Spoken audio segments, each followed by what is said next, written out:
In this video, I've got a proper oddity for you. It's a Ford Transit Flareside. What on earth is that all about? So the Flareside, perhaps unsurprisingly, took its inspiration from the Chevrolet Stepside trucks of the 50s and 60s in America. It is a fully step-sided vehicle. There is a step there and you step inside it. A big beefy metal rack here for ladders and stuff, and an almost perfectly square load space that doesn't have too much in the way of wheel arch intrusion. So unfortunately no one really wanted this, but if you wanted a short wheelbase Transit pickup, this was your only option. All the others, the chassis cabs, were long wheelbase, but as you can see in the back, big old load space, minimal wheel arch intrusion, a marine bed sort of a liner, and a very practical tailgate, which I shall demonstrate thusly. Just ping that one, and down goes the tailgate. In theory, there should be some chains to hold that at a sort of a level angle, but they seem to be long gone. I think they've just simply rusted away, but it's quite an ingenious little tailgate. And the locking mechanism is nice and simple. Jobbed. But I will say, the number plate is almost invisible. Very strange styling choice, and the lights stick out more than the pickup bed, so very, very peculiar.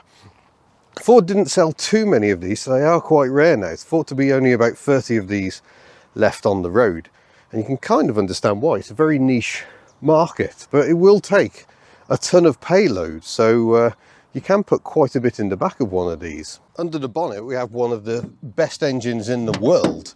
It's the good old Transit 2.5 litre banana engine. It's a 2.5 direct injection, good old mechanical fuel pump here, very little in the way of electronics, and these things just go on and on for miles and miles. You could get turbocharged versions, but they had electronic fuel control, so I think that's why they have a bit of a worse reputation, because there's a bit more complexity, a bit more to go wrong. But I think those gave you power up to about 115 brake horsepower. There were also various petrol engines, 4-cylinder twin cam, lifted from the Sierra, and also you could get a V6 for things like the ambulances. I remember the V6 ambulances very well. They sounded fantastic. So this short bonnet hides quite a long engine, and it's quite nicely done. All longitudinal with rear wheel drive in this generation. Speaking of semantics, it does get confusing when it comes to Transits. This is a second generation, but as launched in 1986 with this swoopy front end, it was the Mk5 generation. It had really square rigged headlamps and very simple suspension. It was under the skin very similar to the previous generation. So you had the original Mk1 Transit, which was launched in 1965 and was available with a range of V4 and straight 4 engines. The V4s had a shorter nose. The diesels and the big V6 or straight 6 in Australia had an extended nose on them, pig snouts.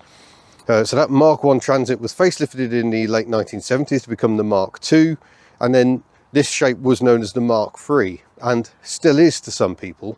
But there were quite a lot of developments during this Transit's second generation life. So some people call the first facelift in 1991, which gained these headlamps, Mk4, and then when they changed it for this oval grille, called it a Mk5. I've been trying to get to the bottom of exactly what changed, but in short, I think the first facelift, the short wheelbase models had independent front suspension, and then with the smiley face, I think all of them had independent front suspension. And there were various changes of the rear axles as well. So the Mk3 initially had a double rear wheel axle. It was changed to a single wheel, and in this smiley face they did a jumbo version, which just looks ridiculous on its tiny single rear wheels. All of this is a bit unnecessary though. Shall we go and have a look inside? So just before we do go aboard, it's worth having a look at the mirrors. These were improved, I think, on the Mk4 or Mk5, but a little blind spot mirror down here at the bottom, nice big section there, huge quarter lights as well.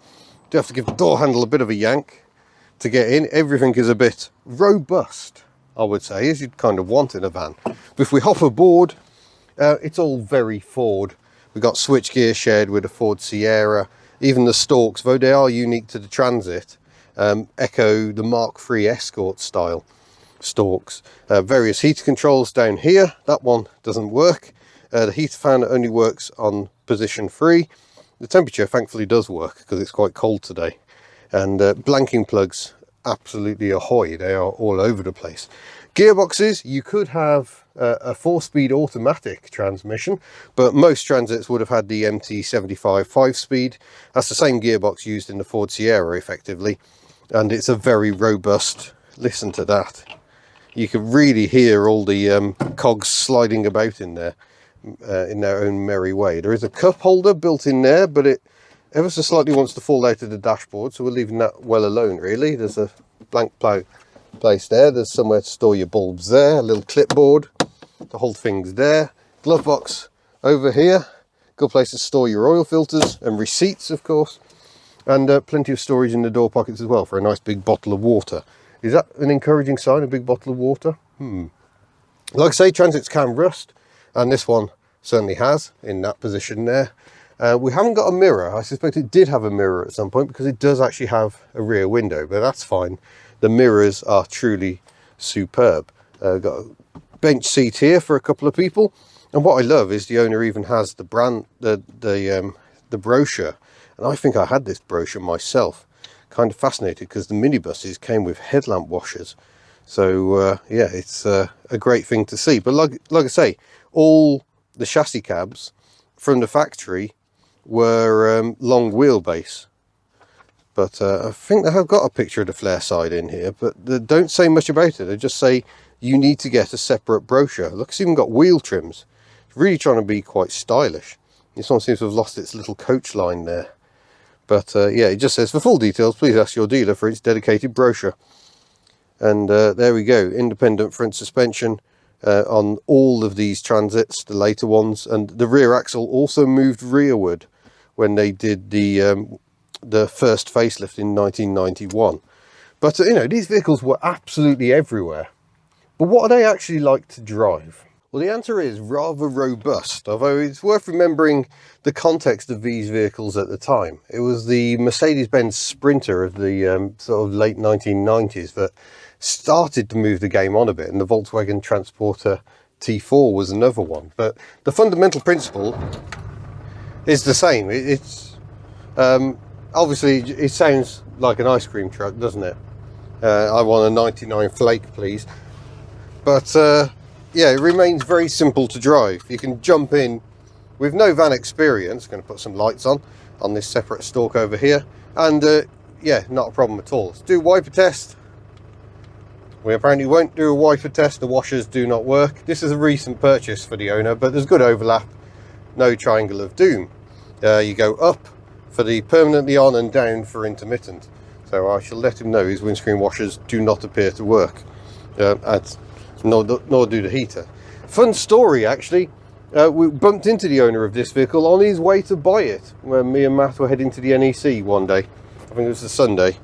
So yeah, very notchy gear lever, handbrake down there.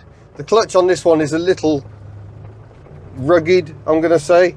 But first gear is so low that you don't really need to slip the clutch at all. And of course it's worth bearing in mind, it was designed to carry a ton of payload. No revs. You don't need revs. There's no point revving it. It doesn't go any faster. It just makes more noise. It's all down and dirty grunt. So 76 brake horsepower seems like nothing at all by modern standards. And it's probably a little less. It's a 76 PS. So it's probably more like 74 brake horsepower. But nonetheless, we should try and get out on the open road and unleash what it has.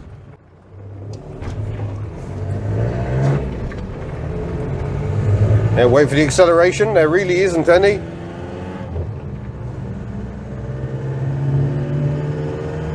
That's foot mashed into the carpet. Or should I say rubber mat. The heady heights of 40 miles an hour. And not much change in the ratios though, as you hear going from 4th to 5th.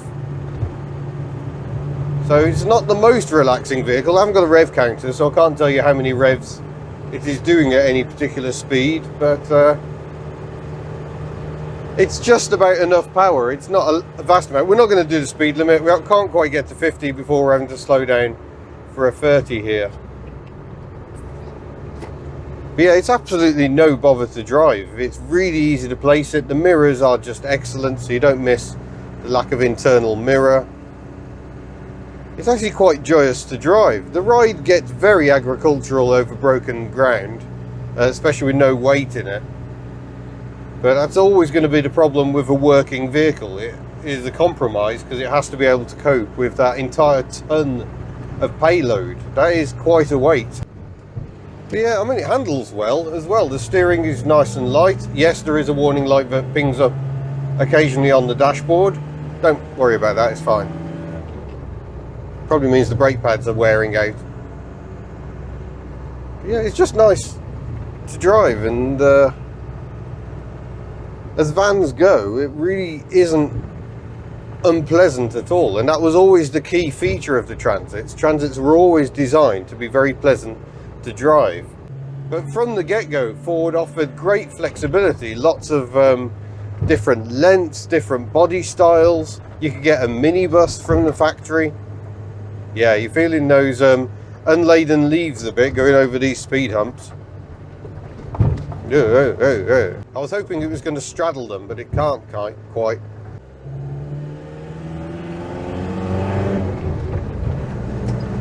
Yeah, it definitely feels like a working vehicle, but it's a very pleasant one to tool about in. And of course, these things would absolutely eat up miles. They would rust as well, but you know, everything's got its weakness. And what I love is the owner didn't buy this because he needed a pickup. He bought it because he wanted a pickup, which is a very different thing. He'd always wanted one of these Flaresides. I think his dad used to drive him around in a Transit of this generation. I think my dad briefly had a job where he would often come home with a Transit and I'd get taken to school in it. So the sounds, the smells bring back a lot of memories. Oh, you're testing my width perception. Joys of driving in the Midlands. It's an engine that feels like it would climb the side of a house. It just wouldn't do it very quickly. 60 mile an hour road for a car means we can do 50 if we can get it there. Well, 45, it's close, isn't it? The steering wheel is so chunky, it's making me feel inadequate. It's very shiny on the rim though, and I'm not sure I entirely believe the 62,000 miles on the odometer. Not sure you'd necessarily want to go blatting up down motorways like this, but I don't think the Flareside was really designed with that in mind. I have to say the heater is a bit too fantastic. Ford were always good at the things that really mattered.